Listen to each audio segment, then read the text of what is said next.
नमस्कार दोस्तों, स्वागत है आपका मेरे चैनल पे। आज हम डिस्कस करने वाले हैं पाषाण काल के बारे में। ठीक है, जिसको आप पत्थर युग भी कह सकते हो, स्टोन युग भी कह सकते हो। कि आदि मानव के समय कौन कौन से औजारों का प्रयोग किया जाता था। जब आदि मानव था तो उस कौन कौन से औजारों का प्रयोग किया, तो उसी से रिलेटेड क्वेश्चन है।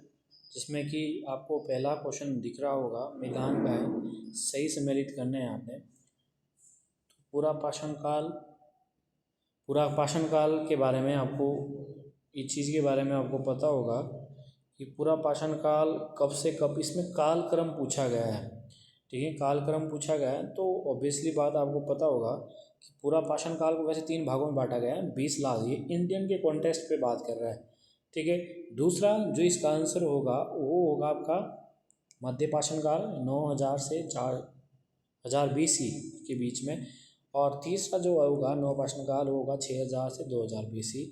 और जो लास्ट बचता है जिसको उत्तर पाषाण काल, यानी कि जो उत्तर पाषाण काल है ये इसी का भाग है। तो इसमें आप ये लगा सकते हैं कि ये आपका इस शताब्दी ईस्वी तक जाता है। ठीक है, अगर हम डिटेल में बात करें तो इसमें दिया भी गया है कि पाषाण युग इतिहास का वह काल जिसे अवधि मानव इतिहास के प्रारंभ में कांस्य युग तक विस्तृत है। इसके चरणों में पूरा पाषाण काल यानी 20 लाख और मध्य पाषाण ये है और ये चीज़ है। तो आपको इस चीज़ के बारे में इसमें आइडिया लग गया होगा क्या क्या है। अगला क्वेश्चन है मानव सभ्यता के आरंभिक काल यानी कि प्रागैतिहासिक काल। ठीक है, प्रागैतिहासिक काल को 3 भागों में बांटा गया है। निम्न में से कौन सा काल उन तीनों में नहीं आता। पहले तो आपको ये पता होना चाहिए कि प्रागैतिहासिक काल क्या होता है।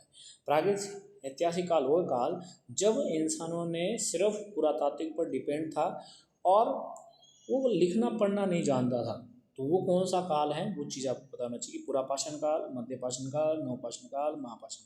तो इसमें पूछा है कि नहीं, इसमें आपने देखना नहीं आता है।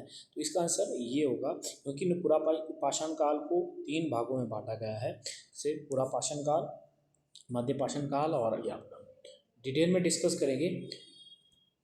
मानव सभ्यता के आरंभिक काल अर्थात प्रागैतिहासिक को 3 भागों में बांटा गया है, जो मैंने बताया आपको। महापाषाण काल दक्षिण भारत के विशाल शिलाओं के निर्मित समाधियों से संबंधित है।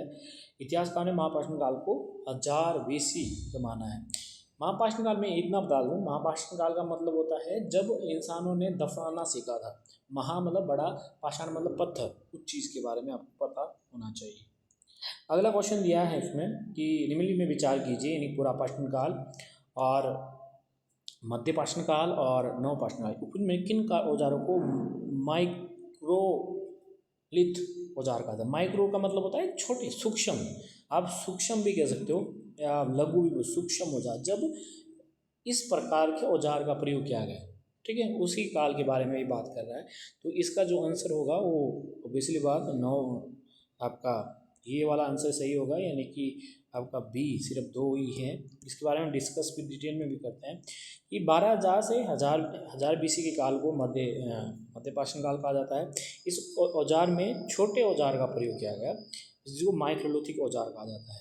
प्राय इन औजारों में हड्डियों और लकड़ियों के मुट्ठे लेकिन जो लकड़ियों की चीज़ें होती हैं उसके बारे में वर्णन किया गया है। और साथ में हंसिया और आरी जैसे औजार मिलते थे।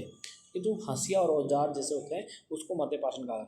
पर इनका जो जीवन था वो आखेट पर निर्भर था, यानी पशुपालन का इतिहास भी कहा जाता है। और जिसकी खोज सबसे पहले CN कालियर द्वारा सीन श्रीलंका के क्षेत्र में लघु पाषाण, क्योंकि वहाँ पे बहुत सारे औजार मिले इसलिए उसको ये कहा जाता है।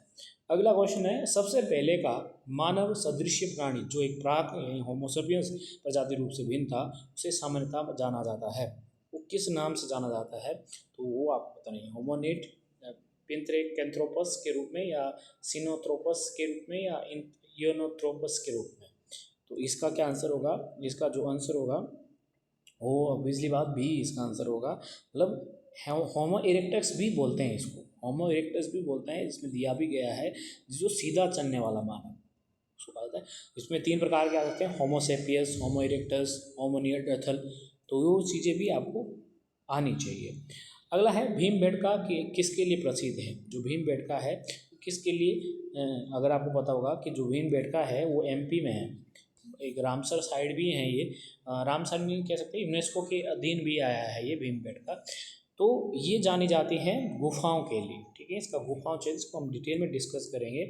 इसमें दिया गया है कि ये प्रागैतिक हंसिया के बारे में विशेष बताती हैं और ये भोपाल से 45 किलोमीटर दूर हैं और इनकी जो खोज की गई 1957 में वाकणकर ने की है और ये लाल और सफ़ेद रंगों के चित्रकारी की गई और जिसमें कि बाघ, ठीक है, और हाथी के बारे में इसमें डिस्कस किया गया है। बोलते हैं इसमें बहुत सारी गुफाएं थी और चित्र भी बहुत सारे थे और जैसे मैंने बताया कि 2003 में ये यूनेस्को की साइट में भी आई है, ठीक है। तो ये आपको पता होना चाहिए। किस स्थल से मानव कंकाल के साथ कुत्ते के दफनाने के साक्ष्य मिले हैं, ठीक है। कुत्ते को दफनाने के साक्ष्य मिले हैं तो ये बुरजहोम कश्मीर में है जी, ठीक है। ये भी आपको पता होना चाहिए। बुरजहोम जैसे बताया कि श्रीनगर से मानव कुत्ते के कंकाल मिले हैं, ठीक है। स्थानीय भाषा में बुरजहोम कहा जाता है, ठीक है। और इसकी जो खोज की गई है और टेरा और पीटरसन ने 1935 में की है। इसकी जो खोज की गई है वो 1935 में की गई है। ये भी आपको, ये नवपाषाण काल का स्थल है। अगला क्वेश्चन है नौदा टोली का उत्खनन किसने किया था? तो इसका HD संकालिया, अधिकतर जो काम किए हैं वो HD संकालिया ने किया है। उसने मालवा जो संस्कृति है, मालवा संस्कृति के बारे में ज़्यादा धीरे पता होगी उसको। बाकी इस संस्कृति से आपको आयताकार और वर्गाकार झोपड़ियों के साक्ष्य मिलते हैं और साथ में गेहूँ और अलसी मसूर के भी साक्ष्य मिलते हैं, ठीक है। अगला क्वेश्चन है इसमें कि ताम्रपाषाण काल में महाराष्ट्र के लोग मृतकों के घर में फर्श के नीचे रखकर किस प्रकार दफनाते थे? कैसे दफनाते थे? बोलने का मतलब ये है इनका कि कैसे दफनाते थे, ठीक है। कैसे दफनाते थे ये बात कर रहे हैं, कैसे इनको दफनाते थे। तो इसका आंसर क्या गया? उत्तर से दक्षिण की तरफ, ठीक है। ये उत्तर से दक्षिण की तरफ दफनाते थे। इसमें बताया भी गया है कि फर्श के नीचे उत्तर से दक्षिण दफनाया जाता था और कब्र के मिट्टी के ऊपर हड्डियाँ और तांबे की कुछ वस्तु भी रखी जाती थी। ये चीज़ें इसमें यहाँ मिली हैं, ठीक है। अगर पूछा है चलोलिथिक यानी कि आपका ताम्रपाषाण काल की बात कर रहा है ये, तो किसे कहा जाता है? ताम्रपाषाण काल को कहा जाता है, ठीक है, जब इंसानों ने क्या किया, पत्थर के साथ तांबे का भी प्रयोग किया, उसको कहा जाता है ताम्रपाषाण काल, ठीक है। अगला बचा है OCP, ठीक है।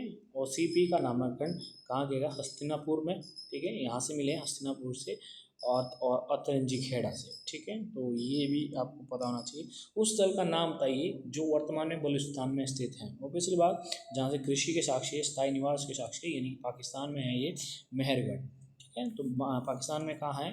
बलूचिस्तान जो प्रांत है वहाँ पर है और वहाँ पर एक बोलन नदी पड़ती है, ठीक है। वो और माना जाता है ये इसका काल माना जाता है, ठीक है। तो ये सारी चीज़ें हैं तो यहाँ पे इम्पोर्टेंट चीज़ें हैं। जो आज का टॉपिक था बहुत इम्पोर्टेंट था। ये स्टोन एज की हम बात कर रहे हैं, स्टोन एज की बात कर रहे हैं जो आपके एग्जाम के लिए बहुत इंपॉर्टेंट है। इसमें कि पाषाण काल, नवपाषाण काल और मध्य पाषाण काल के बारे में क्वेश्चन पूछा जाता है। काफ़ी बार क्वेश्चन आता है कि भाई ये सारी चीज़ें की चीज़ें हैं, तो क्वेश्चन ये रहेगा पाषाण काल के बारे में, स्टोन एज के बारे में, ठीक है। फिर मिलते हैं एक नई वीडियो के साथ, तब के लिए धन्यवाद।